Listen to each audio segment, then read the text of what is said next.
Alors Véronique Jeannot, vous avez fondé l'association Graines d'Avenir. Quel est son objectif? Alors Graines d'Avenir, il faut savoir que c'est le nom que le Dalai Lama donne aux jeunes enfants exilés du Tibet, parce que ce seront eux le Tibet de demain. Donc ces graines représentent en fait le futur Tibet et ils sont éduqués d'une façon absolument remarquable. C'est absolument magique de voir la façon dont les enfants sont élevés, d'une façon totalement moderne, mais en même temps avec une profonde conscience de l'importance d'être avant tout un bon être humain. Donc d'apprendre les règles que quelque part devrait très tôt un être humain.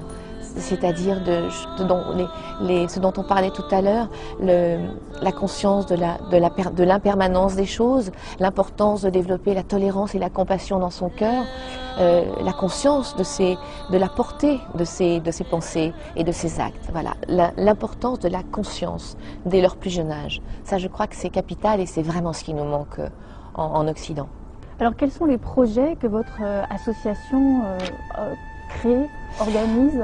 Alors on œuvre sur plusieurs plans, c'est-à-dire qu'on est autant sur les parrainages, on a aujourd'hui 250 enfants parrainés, ce qui est déjà pas mal, en 4 ans, un petit peu plus. On a une école construite à Manali, dans le nord de l'Inde.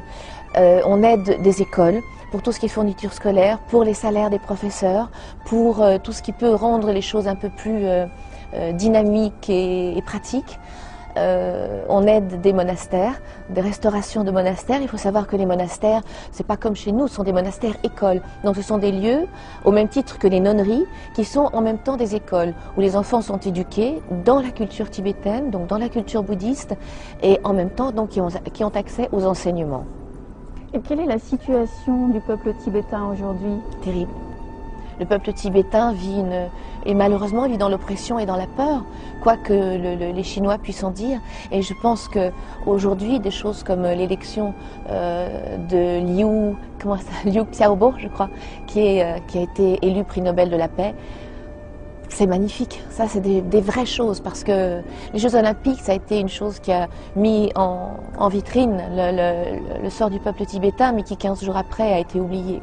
Parce que malheureusement, la Chine représente un tel pouvoir économique que c'est très très dur pour les pays de faire face à la Chine. Alors ils ont cette excuse-là. Maintenant, je pense qu'en ne pensant qu'à l'économie, de toute façon, je pense que l'homme, l'être humain, va dans le mur. Je pense on peut pas créditer un pays qui fait autant offense aux droits de l'homme dans notre civilisation actuelle. C'est pas possible. C'est une injure à la vie, c'est une injure à tout ce pourquoi les hommes luttent depuis des centaines d'années.